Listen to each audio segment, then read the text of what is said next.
I literally just found a piece of egg in my pasta. What? Hey, what's up you guys? Today I am going to be attempting to make pasta. I've done this before, but it doesn't always work. What you're gonna need for this is some flour. It can't be like that flour that's like really like stone ground flour. It can't be that kind of flour because then it's gonna go like and it's gonna fall apart and it's just not gonna work. Experience. And you're gonna need two eggs and spinach. And I usually just use like a handful of spinach or 2 handfuls, depending on how many eggs I use. The recipe says that for every egg, you have 2/3 cup flour. Yeah, if you have an egg, that's 2/3. 2 eggs, that's 1.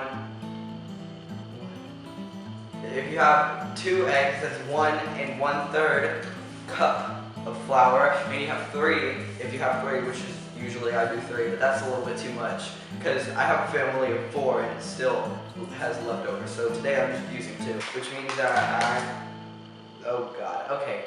Already off to a horrible start. Flour just got everywhere. 1 cup and 1/3. I don't know. Oh god, I'm spilling this everywhere. I think I'm just gonna go over there.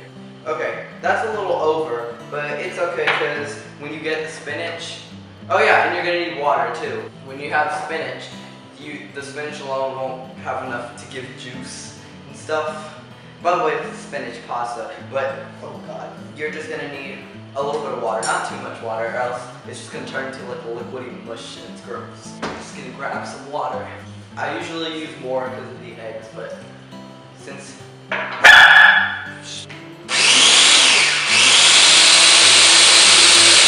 I put a little bit too much water.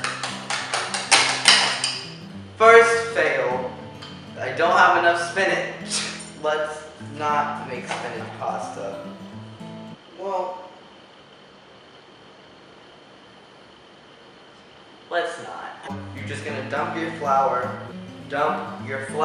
onto the thing you're working with. Oh, and don't do this on granite, that's what I have over here. But don't do it on granite because pasta apparently saw on the internet that it doesn't like cold. I don't know what happens, I've never tried it. I'm just gonna, oh, okay. Oh my god. Okay, I suck at cracking eggs.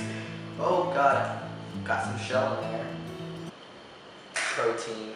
Now you're gonna take a fork and just like, don't mix the flour with the eggs yet, but like kind of break the eggs with your fork, like stab it, and then you just kind of circle it around, mush the eggs up a little bit, and then you're gonna start trying to like incorporate flour, I guess, and then don't let your eggs spill, because on the first time that I did this, my eggs spilled everywhere and it was a huge mess.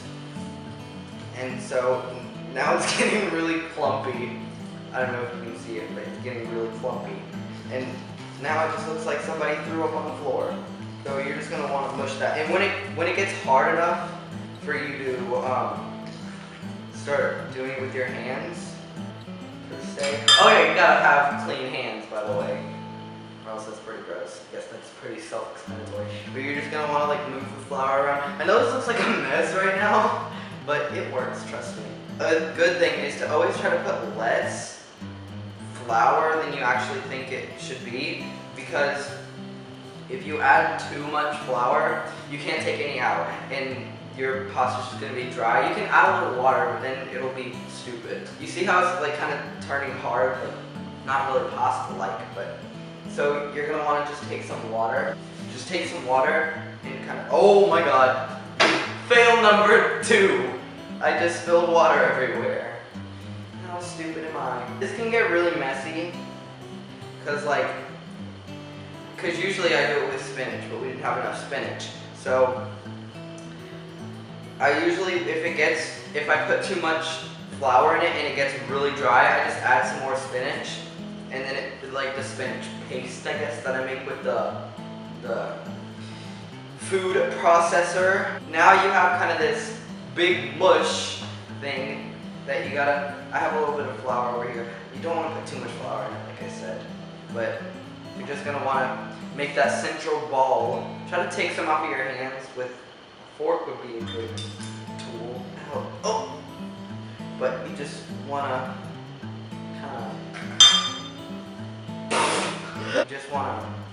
move it around. Add a little olive oil too if you want. I usually don't, but you can. So now it makes this nice ball. But while you're adding some water so it doesn't get too sticky, add just a little bit of flour. Ew.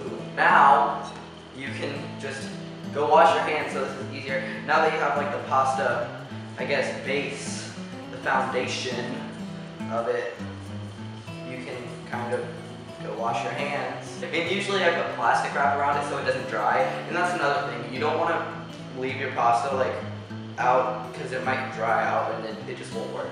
Fail number 3. I keep adding water and it keeps messing up. Oh God. Pro tip.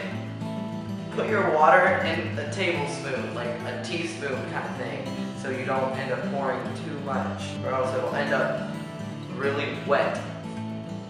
Can you hear that?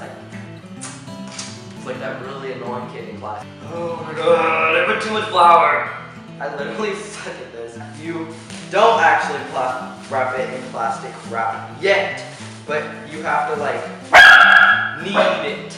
That's what they call it. You just, okay, so what you want to do, you want to grab the front piece, pull it over, and like, you don't want to push it down, because then that would be like compressing. You want to like expand. Boom, put your weight into it, do that, fold it over, knead, make it as smooth as possible. I think I'm already getting close. You see how it's already turning out a little bit like straight? Oh, mine just got flour on my elbows. Young nigga move that dope. Young nigga move that dope. They move that dope. Once you think it's ready, you just wrap it up in plastic wrap and then leave it about 40 minutes, 30 minutes, as longer than 20 minutes. That's like basically it. You could leave it overnight if you wanted to, but I don't see why you would want to do that. You just want to let that sit inside plastic wrap so it won't dry out. And I'll see you back when I'm done kneading and putting this in plastic. Once you've finished letting this thing rest, you can get yourself a pasta machine, or you can just roll it out with the rolling pin if you want, and then fold it, and then cut it and make it into like fettuccine, I guess. But what I'm gonna do is I'm gonna roll it out with this pasta machine. So if you don't have one of these, you need to go get one. First, you want to get a knife and cut it into 3 pieces. This right here is my favorite knife.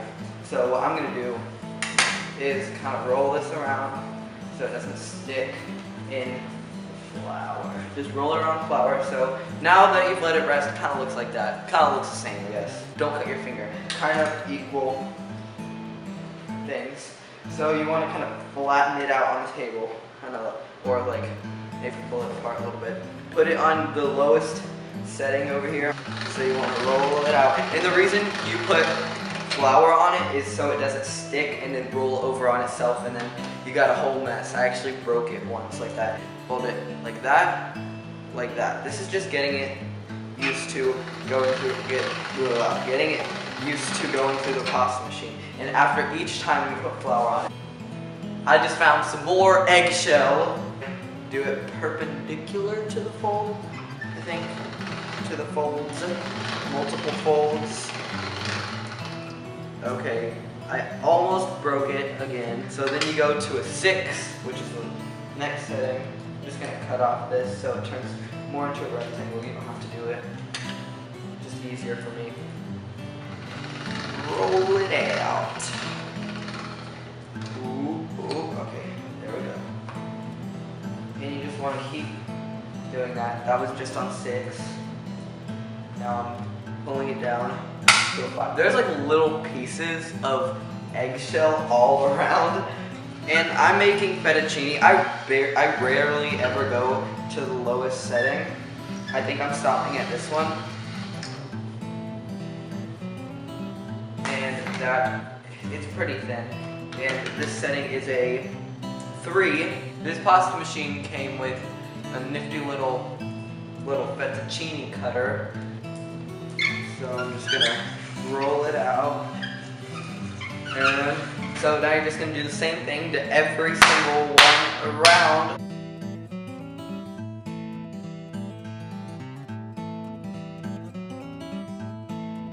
And that's it.